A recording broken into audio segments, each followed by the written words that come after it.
Здравейте, казвам се Моника Стоянова и съм част от екипа на Дискордия вече 6 години. Започнах своята кариера в отдел човешки ресурси, като в момента заемам позиция старши експерт оперативна дейност в вътрешноевропейската флота на компанията. В компанията дойдох като кандидатствах по обява в интернет за позиция Front Office асистент, като позицията беше подходяща за студенти, каквато бях и аз в този момент.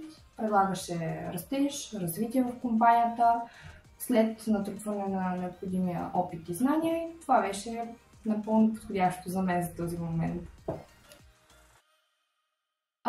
Моята позиция, освен рутинните ежедневни задължения, които имаме в оперативна дейност за проследяване на товарите, за общуване с шофьори, за комуникация между почти всички отдели в компанията, защото при нас ключово е, че ние сме това звено в компанията, което общува с най-много отдели. При нас протича комуникацията между драйвер менеджери, шофьори, сервизна дейност, колегите от търговски отдел, финансово-счетоводен отдел, колегите, които обработват документите на шофьорите, абсолютно всички отдели трябва да комуникираме с тях, но по-ключовото е за моята позиция като старши експерт, че освен тези рутинни неща, които имаме в ежедневието, помагаме и в обучението на новите служители, които идват в компанията. Ние сме един вид като техни ментори и също така и даваме пример и им помагаме в тяхното развитие в компанията. Един мой работен ден стартира с проследяване на движението на камионите, като всеки един камион, който има някакво отклонение от първоначално зададения план, започва нашата комуникация с шофьор, драйвер, менеджер, колегите от сервизна дейност, ако има някакъв технически проблем. Оттам говорим и с колегите от търговски отдел.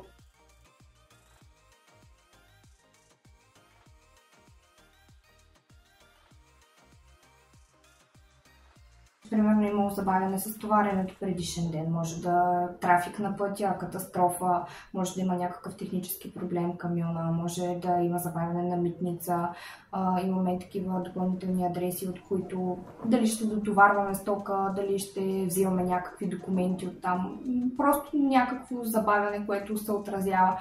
Имало случаи, в които с товари на Амазон не са ни разтоварвали с дни, защото сме си изпуснали фикса. Следващия фикс е след 2 седмици. На шофьора се отразява по начин, че той не може да се движи, той седи на едно и също място. На нас се отразява това, че ние плащаме за този камион, но той не се движи. Трудно е да се избегнат, но навременната комуникация между шофьор и човека от оперативен отдел би довело до това, че да може да се минимализират тези неща, защото в крайна сметка, ако ти имаш информация на момента, че има някакъв проблем, можеш да кажеш на клиента: тук ни бавят, няма да станат нещата така, както са предварително зададени. Ще има някакво отклонение, ще има забавяне. Моля, информирайте склада, че ще имаме забавяне, да го имат в предвид.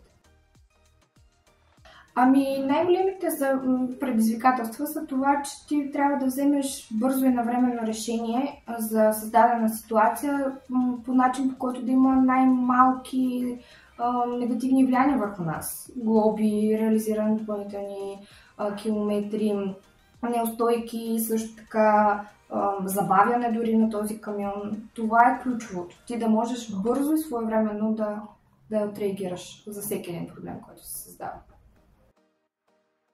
Ние трябва да изпращаме към водачите заявката от самия клиент с пълните информации за товарните адреси, митници, някакви допълнителни спирки, ако има също така да съдействаме на колегите шофьори ако има някакви допълнителни инструкции, които не са ясни. Общо взето, от взимането на заявката от колегата от търговски отдел до разтоварването на тази стока в разтоварния адрес, ние сме в помощ на шофьорите от точка А до точка Б.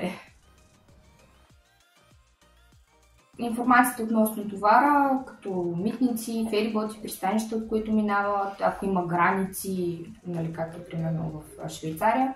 Това са неща, които се оговарят предварително от колегите от търговския отдел в момента, в който те взимат товара, така наречен, уреждане на товара с клиента.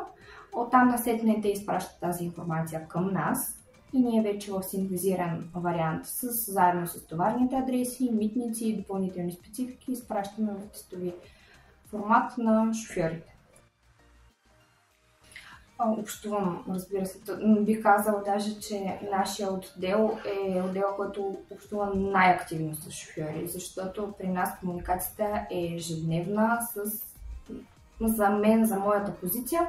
Аз общувам на ден с минимум 35, 38, 40 човека. Това са хората, за които аз отговарям. Като когато има някакви форс-мажорни обстоятелства, болни колеги и така нататък, тази бройка става по-висока.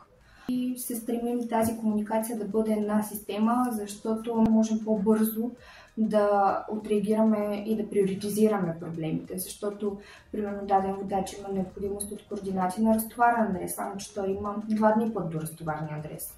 Не е толкова спешно, но пък друг шофьор в момента е блокиран на адрес, не може да излезне или има някакъв проблем с мотокара, щупил ремарке, всякакви такива неща са случвали. По този начин ние виждаме съобщенията и приоритизираме кое е спешно в момента и се стремим да отговаряме до 15-20 минути на телематика, когато нещата са нормални и се движат по нормален начин. Във всеки един товар, без значение дали има някакъв проблем или не, ние подаваме информация към клиентите. Ние доста рядко на вътрешно работим с крайен клиент, повечето работим с спедиции. И понякога това е проблема с забавянето на решението, защото шофьор сигнализира за проблем. Не го товарят, не го разтоварят, бавят го с документи или нещо подобно. Ние веднага пишем на човек, от който сме взели товара. Само че той е спедиция. Той докато се свържи с хората, които са му дали на него този товар, докато те се свържат с склада, докато се намери някакво решение, коства време. И понякога това време изнервя шофьорите. И е разбираемо. Ние също го разбираме и се опитваме по всячески начин да можем да го разрешим веднага и да им обясним и те да го разберат, че ние дори повече от тях искаме проблеми да няма, камионите да се движат нормално, статусът да ни е перфектен и да те вика да имаш време да си отдъхнеш и да идваш на време и да се тръгваш на време. Но това е транспорт и просто нещата не винаги се случват така, както трябва да се случват.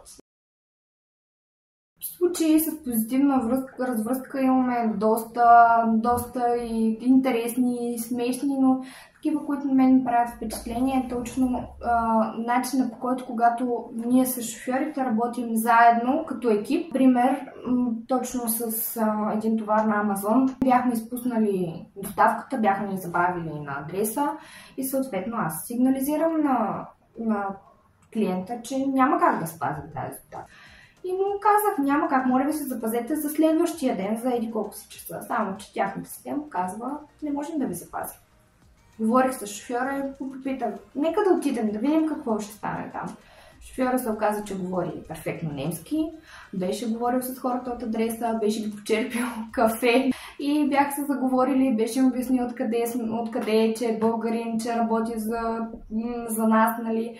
И те много бяха харесали, го бяха разтоварили точно заради това. Той беше дал всичко от себе си, за да може да го разтоварят, както и ние същевременно пишем на клиентите, но нямаме този физически контакт с хората от адресите. А пък те са нашите уши и очи там, така че тяхното представяне на моменти е ключово за това да върви работата.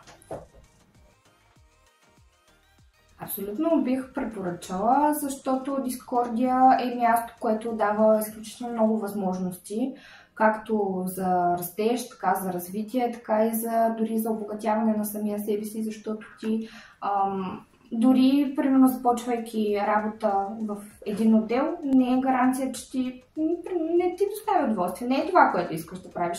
Не е необходимо да си тръгваш. Компанията предлага доста от екипи, отдели и други сфери, в които можеш да бъдеш преместен. Както самия аз съм започнала в човешки ресурси и сега в момента съм в спедицията, в камионите, в транспорта. Съвсем две различни неща.